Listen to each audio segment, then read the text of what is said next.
everybody. Hey.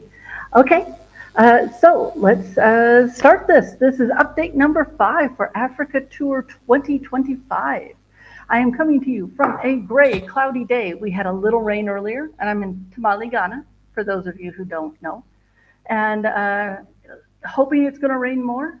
But I will tell you, we have been having little power outages all day. So if I disappear, I mean, if it's in the first 5 to 10 minutes of this, then I will try to come back on. If it's later in it, we're just going to have to call it and say, hey, it's Africa. But that's only if it's a short outage. If it's a longer outage, obviously I won't be able to come back. So it happens sometimes. Um, okay, so that's that. And just so you know, I'm saying it's gray and cloudy and it's a cool day. A cool day means 28 degrees Celsius and 82 degrees Fahrenheit. So that is a cool day here. I love it. It's feeling good. So, we are going to talk about Cameroon today. I know I talked about it a little bit about it a couple weeks ago when I hadn't done a full research, and all I had to say was, well, it looks like there's some waterfalls. There's a lot more. In fact, I couldn't even get it all researched before this live today. So there's a whole lot more for me to discover, but I got a whole bunch of stuff to share with you. Other things that have been happening, I'll tell you about Cameroon in a minute. I've been pitching to some places and I've gotten some responses. So there is a basket place up in Bolgatanga, and we've had a good initial contact. They sort of want to see when would be a good time for me to visit, and my schedule, their schedule, working out a few things. But hopefully, I'll be going to see them. And what's really cool about what they do, one, they make some really unique baskets. Two, they have a really good retail operation. Um, they were started by a Canadian gentleman who came and loved Ghana and Bolgatanga and decided to stay and help them make a business out of it. I mean, they've been doing this for years, a really long time. And the really cool thing is not only is everything eco-friendly, you know, whatever they need to plant and harvest to make the basket material, they plant it, and they plant more than they need, and they do all sorts of good environmental stuff. But their employees have all their medical needs taken care of, plus the company pays for their kids' education. So, you know, it's one of those do good companies that actually does good. You know, it's still a small company by any means. But hopefully, I'm going to be able to go up there and learn more about them. I don't want to say anything because it's not finalized yet, but I'm excited because, as I say, I want to learn more about them. By the way, okay. Oh, you know what? I forgot to start my Instagram people. So let me get my Instagram people coming on. Okay, Instagram people. Okay, thank you. Instagram people, I've just been doing a little chit chat about weather and uh, very basic stuff, and that I'm hoping to do some work with a basket company up in Bolgatanga. But no, do me a favor. If you are watching this live, actually, even if you're not watching it live, if you're catching one of the later replays, just drop a comment and let me know where you're watching from. If you're in the States, let me know the state. And otherwise, let me know the country you're doing from. I'm not trying to get super personal here. Just would like to know where on the globe everyone is, because I know what my analytics and that tell me, but I don't know where you really are. So yeah, and if you're in a big state like California, like when people ask where I'm from, I always say I'm from Los Angeles, and I sort of hope they know what that means, because if you say you're from the U.S., it's a big country, you know, 50 states. That doesn't give people an idea. Of course, they don't know. They probably don't know the differences between the sides of the country and that. But I can say California, but it's easier. Usually start Los Angeles and then California, and I tell them where the movies are made, even though I wasn't directly in Hollywood. Yeah, close enough. When you're halfway across the globe, that's close enough. Okay, so I've been doing some pitching. Oh, the other pitching I did that was exciting. Now this one I'm not gonna, it's an organization that deals with African tourism, and the person basically got it, said, hey, this looks good, let me take a closer look. I'm at an event this week, I'll get back to you next week. And so that would be next week. And that could be a really nice collaboration, because I want to encourage people to come here. I mean, I want to just show you the place. I'm happy to show it to you, but I would really like to encourage as many people as possible to come, because yes, Ghana, but I'll let you know as I go through each African country, uh, how much fun, how comfortable, how easy each one is. Every country is going to have its ups and downs. But all in all, most African countries I've been to have been just a great adventure. And I think people discount it because they think it's difficult, they think it's dangerous, they think all sorts of wrong things about Africa. I've been to 11 countries in Africa so far.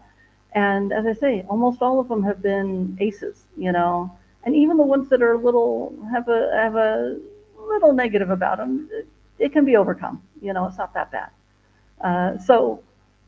But as I say, most of them have been absolutely fantastic, and you're going to find something really interesting no matter where you come. So hopefully this other organization, hopefully we can find a way to work together, and I think we could make something really cool and encourage more people to come to Africa. And you don't have to do a safari. I mean, I love the idea of a safari, but if you think, oh, it's this big safari and it's super expensive, no, there's all sorts of stuff to see here. I've only done little safaris at this point, and you can do smaller safari stuff and get a whole bunch of other stuff like culture and some nature and some history, along with a small safari. That's what where West Africa excels. Is I'm sure everywhere else has all this too, but West Africa is known for the cultural and historical side, as well as lots and lots of great arts and crafts. And I'm sure I'll find that everywhere, but I'm saying just what it's known for, because East Africa and Southern Africa are, of course, known for the animals. So there's so many different adventures here. Okay, and let's see. Oh, I told you last week I was working on an audiobook, and I have technically finished recording. I still have to edit it. In the editing, I will not be surprised if I have to go back and do a few parts over, because I am new at doing voices, and this one happened to be a horror book, and so it has some monster voices, and there's a chance I either could do something better or need a little better consistency for certain voices. So I'm going to say I'm sort of finished recording, but I'm betting there's going to be some redo. First time, I want to do a good job, so I want to make it the best I can. That has nothing to do with it being my first time. I just want to make it the best I can. And I finally got a haircut. It's not down in my eyes anymore. Nothing special on the haircut. Trying a new thing. I'm going to let it grow a little bit. I'm going to let it show around the edges of the hat.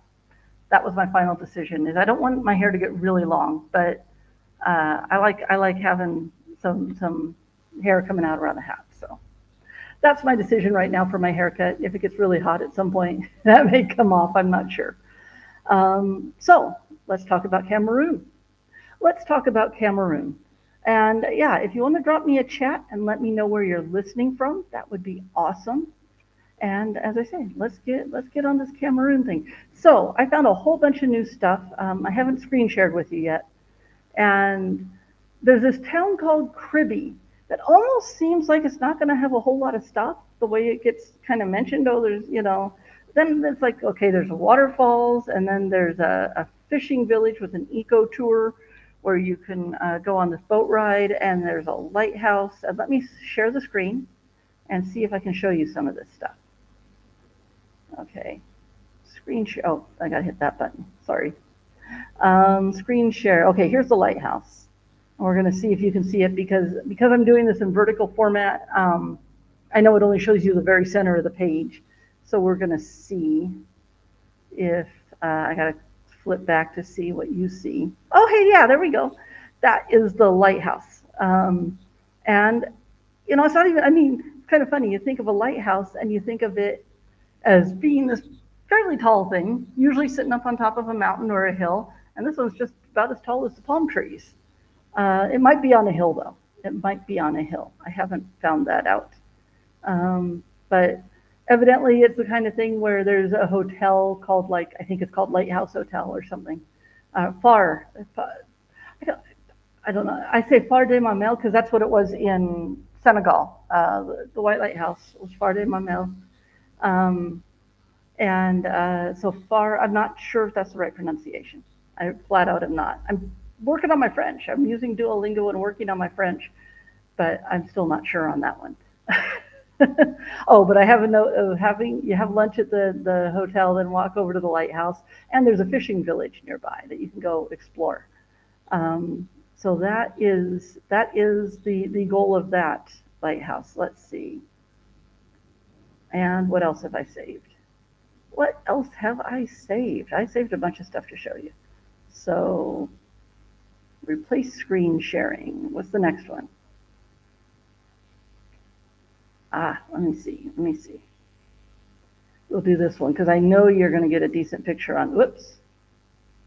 I know you're going to get a decent picture on this one because it spans the whole thing. There we go. And you get the idea. It's you got a fishing village. I think this is the one. Let's see, Londi Fishing. Yeah, that's the fishing village with the eco tour. So they'll take you around. I think there's a boat ride through the mangroves, which I've done a couple times in Senegal and all that. But I'm always up for a boat ride. Canoe ride, boat ride. I'm always up for that. And then there's the fishing village, and they say it's not too hard to get to. It's about 10 minutes off the main road, 10 or 15 minute ride out to it. So that just sounds great. I mean, that kind of thing is the kind of thing I really enjoy exploring. Uh, I have nothing wrong with some of the big tourist attractions. Sometimes the big tourist attractions are awesome, but more cool stuff for me happens either in between the big tourist attractions or on your way to other things or in small places like this. When I was in southern Senegal, I don't buy myself a whole lot of souvenirs and all that. I just don't, other than fabrics for shirts. That's my one real addiction. When I leave, oh gosh, I don't even know what I'm going to do. I have more shirts than I know what to do with. When I went around all around Ghana, and I ended up with like 9 shirts because of the fabrics I bought. And I'm going to keep a few extras. I just don't know if I'm going to keep all of them, but then I have to decide which ones I'm not keeping. And it's like, well, do I have room for them? Because then as they wear out, because they do. Well, see, part of the reason I've had them wear out before is because I used to rotate just between 3 shirts, and then when those 3 shirts were getting a little worn out, then I buy another 2 or 3 and rotate them. And now I've got a whole bunch. So if you have a whole bunch, you're not going to wear out as fast. And I say that, and then it's like I'm not going to find more fabrics that I fall in love with in Togo and Benin and Nigeria and all across the continent. So the other thing, this is my big weakness is this. But let me see. Oh, I gotta unshare the screen if I'm going to show you what I bought myself. Stop screen sharing for a second. So this is one of the things I bought myself. It was just a keychain. I'm traveling full time. I have a carry-on suitcase and I have a small backpack, and that's it. That's all I carry with me for everything. Um, so if I do buy something for myself, it needs to be small or practical. And so I got myself this keychain. This was on a mangrove boat trip. That's where that all started. It was a mangrove boat trip, and it's just a big old bead. And I'm thinking it's glass. It's a big old bead and with some dangly beads. And since I'm currently in an apartment, oh, and with some calorie shells. Of course, they'll always tell you when they sell you these. They'll always remind you that these were used as money at one point in time. These were the equivalent of money. You could buy stuff with calorie shells because they didn't have printed money. Um, but it's turned out convenient because then I keep my keys on it, and occasionally a hotel will give you a key either without any sort of dangly thing, and that's just asking to get dropped out of my pocket, or they give you such a the huge dangly things usually aren't so bad because I got big pockets, but sometimes they'll give it to you and it'll just be on a ring, and it's like, oh, that's just asking for me to lose it. So that's one of the things I bought for myself, and it was a mangrove trip. And that was the whole point of that, was it was a mangrove trip. Oh, and then there's one here. I haven't fully been able to read it because the power went out as I was reading it. Oh, it didn't load. Okay, I'm not going to bother that page right now. But this is in Cameroon, and they have, it's called like Turtle Beach. It's like, and so there, yeah, I saw a picture with turtles on it, and see if I can get something to load. No, the page is being stubborn because the power went out on it. But So I'm going to explore what the turtle beach is, because if there's turtles in a beach, I got to go. I got to go. And here's a beach. Let's see. What's this one called? This is also in that little town called Kribi. And Plage de Gran Batanga. Okay, so let me see if I can show you. This picture might be a little hard to show you, but I'm going to show you anyways. Let's go back to screen sharing and Plage de Gran Batanga. Share. So let's see how much you get to see of this. Is it giving? Let's see.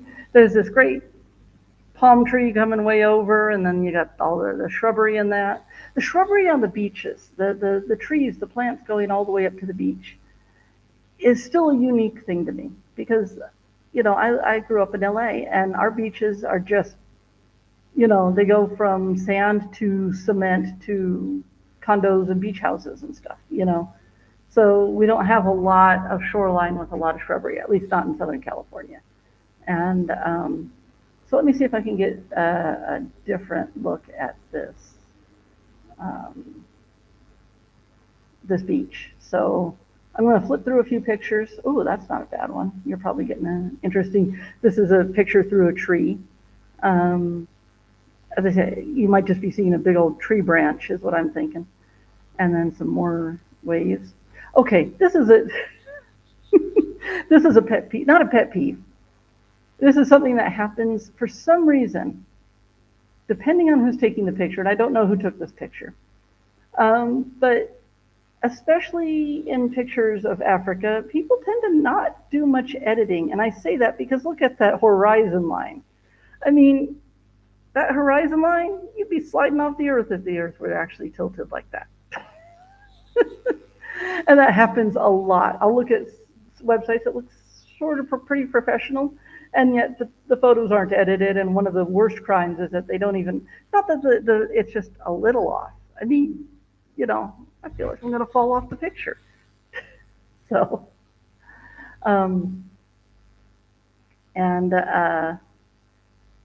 so these are some pictures of that beach. Oh yeah, and if you can't tell what that is, that's a boat. That's a big old canoe. And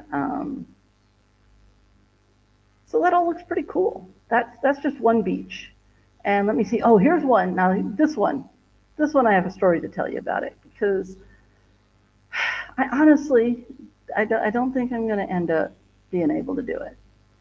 Oops, hold on. Oh, and that one too. Okay, I got some cool stuff to show you. Okay.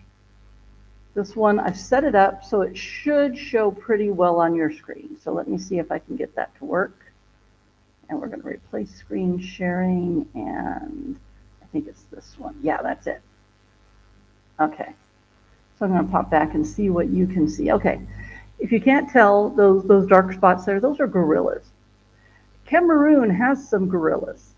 You always hear about the gorilla tours in Rwanda and Uganda. And the thing is, Cameroon has gorillas too.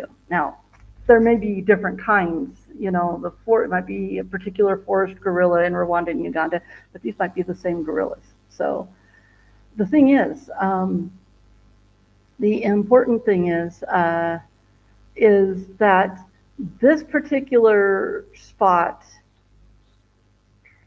basically, this one has some really difficult, challenging hiking in it. Now, there's another one that has even more, I think, or was this the one that has all the really hard hiking? Hang on.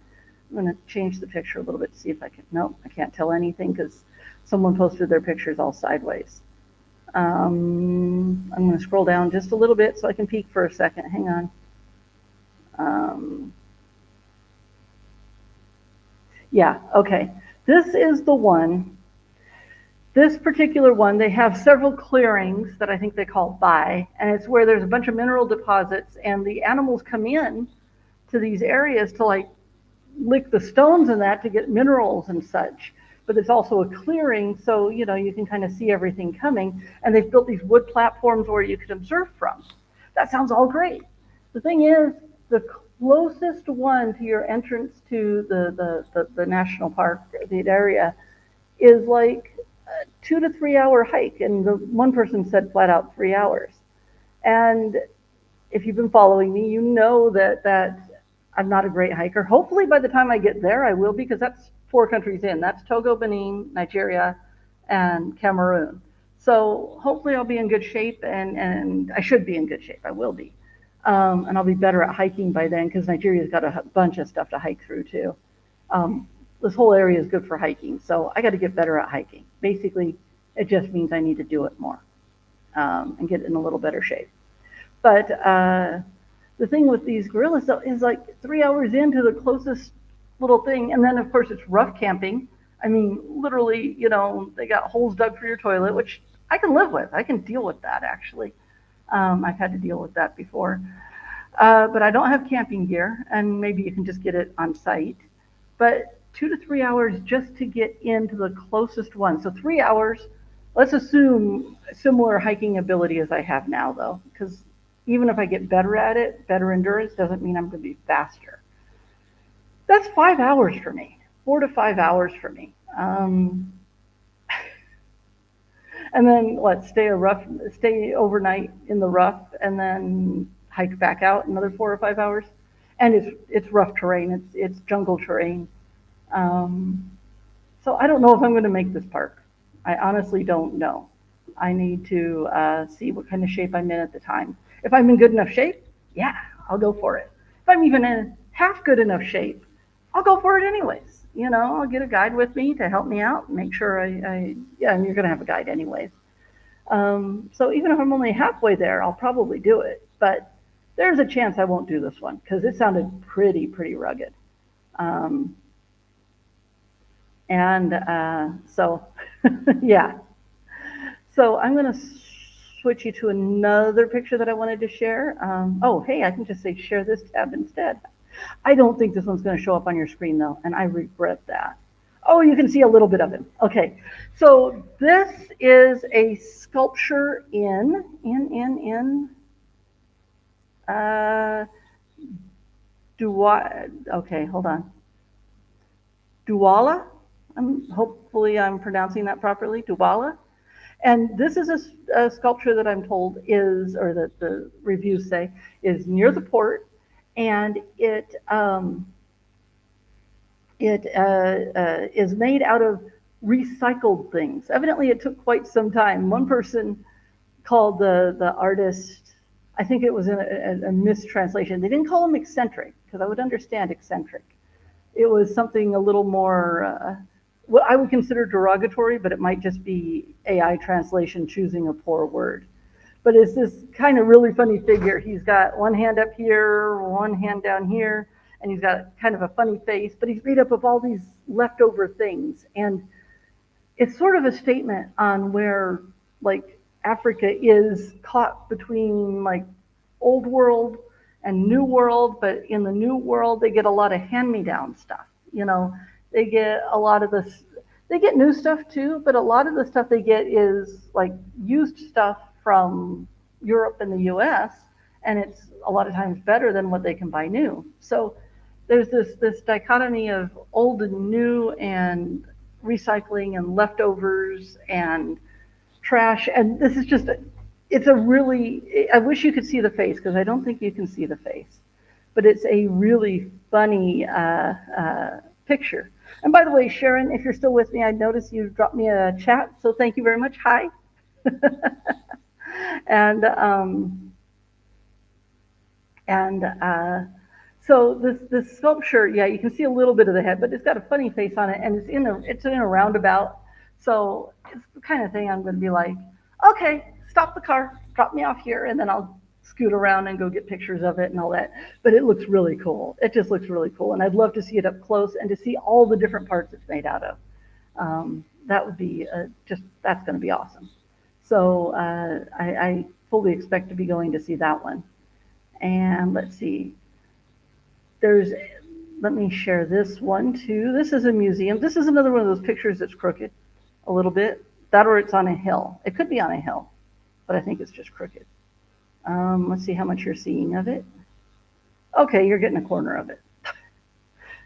The one problem with doing this vertical, but This is the Museum of Civilization, and it's in a town called Dashang, Dschang, Dashang.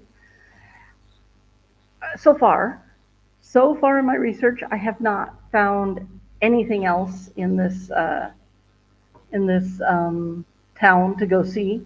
So unless I'm like passing right by it, I don't know if I'll be stopping here. One person mentioned how dark it was and not to go at dusk because evidently it gets really dark inside. But everyone else says it's like a really great museum. So I'm interested to see that if I find myself in the area.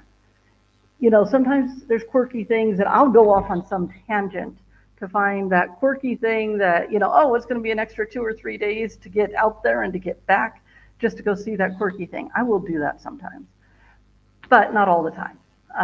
It depends on what it is. It's got to be something that just sparks and grabs me. And while the museum sounds interesting, it's not quite a spark and grab kind of thing. See, these are the grand insights of traveler brain and how I make my decisions of where to go.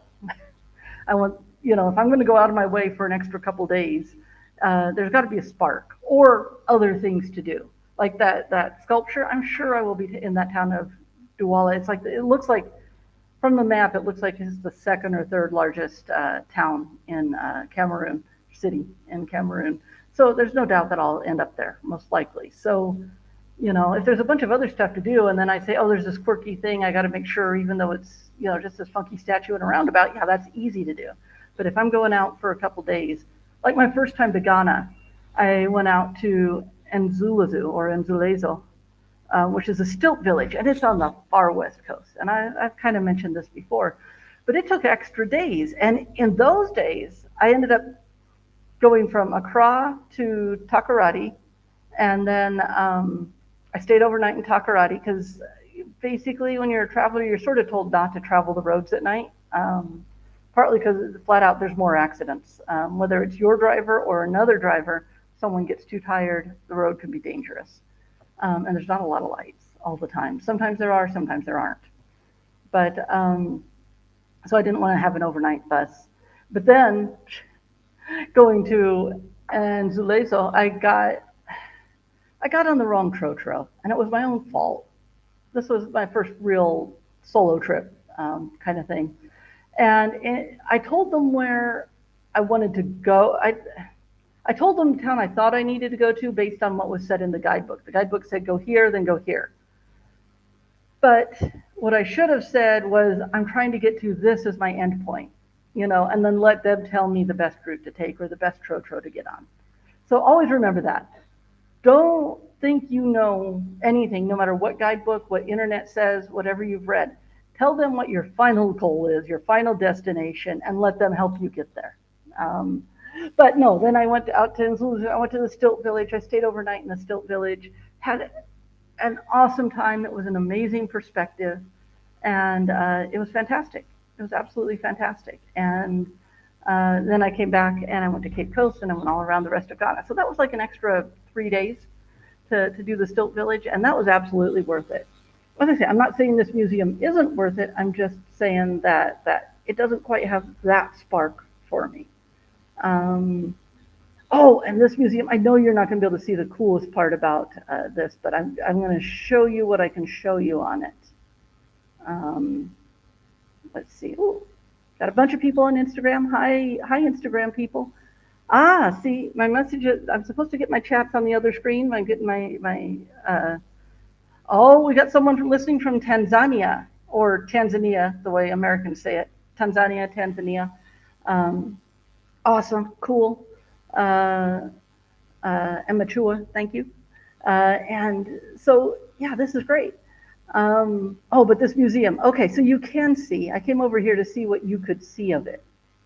And if you look across the top of the arch there, okay, look across the top of the arch, and it looks like a snake skin, doesn't it? Okay, so when you follow that around to the front of the what I assume is the entrance of the museum, you go through a snake's head. The snake has its mouth open, and I'm going to stop sharing for a second. The snake has its mouth open, and you walk through into the snake's mouth to go into the. It's a royal palace and museum, and that's the kind of quirky thing I love to go do. Did it once in Morocco. Um, there was a crocodile park, and they had a crocodile thing like that. And I know it's a little Disneyland, but this one actually looks better. This one looks somewhat more sophisticated, and it's a Royal Palace Museum. And I've seen a few pictures of the inside, and it looks really cool. Let me go back to sharing that. See if we can look at the. Actually, well, let me see it because I'm not sure if they had decent pictures inside or not. Sorry, give me half a second here. Um, there it is. Fumban. This is a see now. See, this is the kind of spark. Um, this is okay. I'm looking at it. Yeah, there's the archway that you see in your portion of the picture. I don't know if that's an entrance or exit, but there is definitely a door behind the mouth of that snake. So we're gonna scan through a couple other pictures. Oh, that's not it. Okay. Yeah, they're showing some stuff in the museum.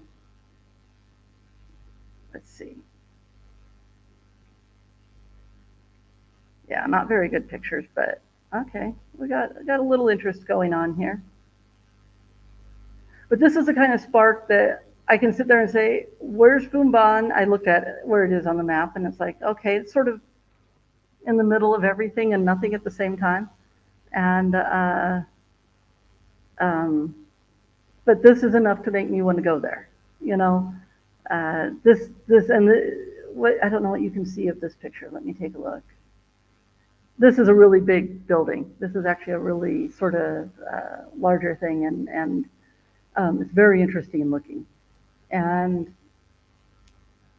so, you know, oh, you're not going to see anything on that one. You can see some statues, but they're in the distance. There's one really up close in front. Um, oh, that's the building. Okay, you can see that one. But this is enough to grab me. You know, this is enough to grab me and say, yeah, make a detour for this. You know, it'll make a detour for this. I've just noticed it is raining. It is starting to rain here, and that is very nice. We've had more gray. We've had heavy cloud, no rain has been our rainy season. Every time a storm comes close, it like peters out or it dodges us before it gets here. So I'm very happy. And I think I shared this one with you already. Yeah, I shared that one already. And I shared the lighthouse and that museum and the funny sculpture that I'm really looking forward to and the gorillas I may not go see and the beach. I'm going to try a refresh. Can I refresh without losing my connection? Oh, we got turtles. We got turtles. Let me share the turtles with you. Okay. So we got turtles. Let's see what you're seeing. Ah, you're getting the middle of the turtle there. Let me see what the other pictures look like. Okay, we got a beach, more beach, and we got that same turtle picture. Okay, so all you get to see is the middle of the turtle, but there's a turtle beach, and so I will do research and try and find out if they do it, if it's the turtles actually hatch there and be there for the hatching if I can. But this is not the kind of trip where I'm going to be able to adjust too much. I have one festival I'm trying to get to in Nigeria, and because I have been through Togo and Benin before, I kind of know how much time I need to do that. Hopefully it'll all work out and I'll get to Nigeria in time for that festival. But I can't do that all along the way. If it's, if I'm missing the festival by, 2 months, yeah, I can't adjust it. But if it's, if I delay a little here or speed up a little there, I can make it, I will certainly try and make it during like hatching season to the turtles. So that's what I've found. That is my research for this week. And, last couple times I didn't bring you a ton of research, but I brought you research this week. Next week, I'm going to try and bring you Gabon and or Equatorial Guinea. The cool thing about Equatorial Guinea, it is the only country in Africa where they speak Spanish. And I've got 3 years of high school Spanish, and my whole life I was living in Los Angeles. So I've got some Spanish. I will refresh myself using Duolingo. Um, you know, I know that a lot of creators, and that I'm not dissing anyone, but they'll promote sometimes language apps, sometimes this, sometimes that.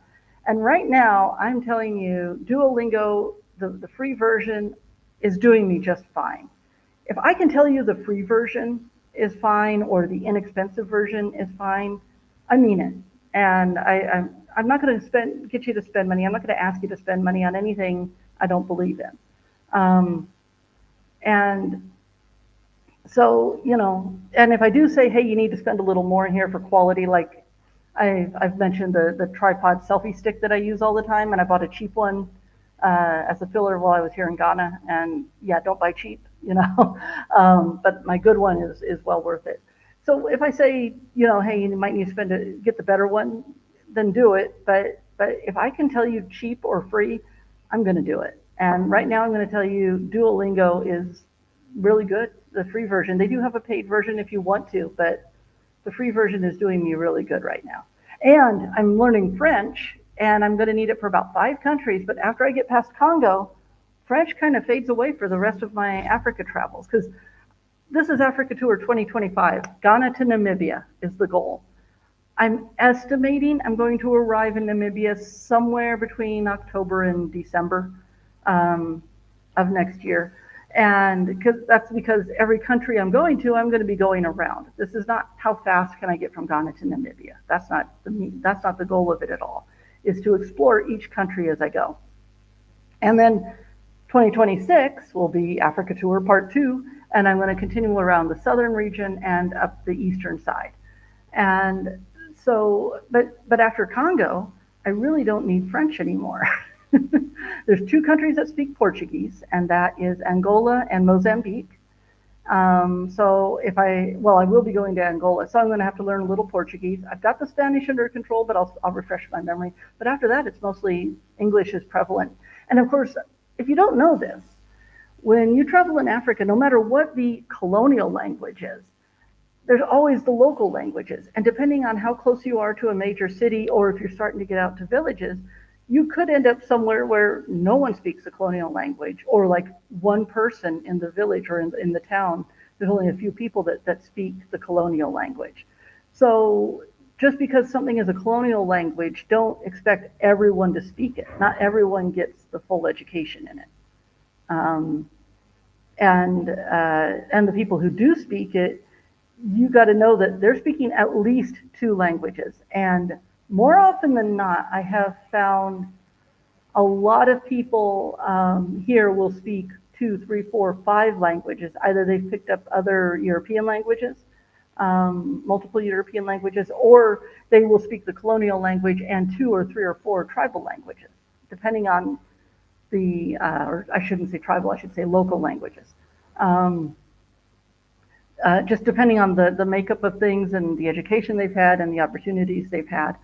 So don't always expect, even if the colonial language is English, don't always expect everyone to be able to speak it perfectly. Also, this is something to remember, is if you're having trouble understanding their accent, then they're having trouble understanding yours. And it's easy to forget when someone speaks, say, pretty good English. It's easy to forget yourself and think they understand everything you say, and you forget yourself that that's probably their second or third language, and you speak more quickly, which also is harder to understand, of course. If you've ever tried to pick up another language, as soon as someone starts going, blah, blah, blah, blah, blah, it's hard. But you forget yourself when they speak, good English. So you start speaking a little faster. I have a problem of using too big a word sometimes, and I have to remind myself, use the more straightforward word.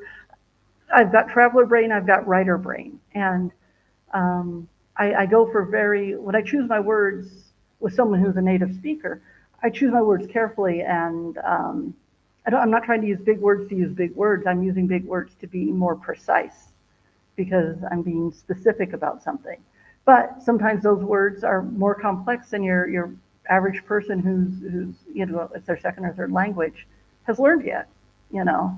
And so one of my mistakes is I'll get someone that knows English pretty well, and then I'll go too big with the vocabulary, or I'll speak too quickly. So learn from my mistakes, and remember that even when someone speaks pretty good English here, just be mindful that, as I say, if you're having trouble understanding them, they're having trouble understanding you. So slow it down. You don't have to dumb it down, but keep it simpler. Keep it on the simpler side, and you'll find communications are much better. So that's my little travel tip. Let's call that a travel tip for the day. And so yeah, that's Cameroon. That's I'm still going to be finding more, but next week hopefully I'll have time to do, as I say, either Gabon or Equatorial Guinea, or maybe both, because Equatorial Guinea is really small. So I might be able to fit both of them.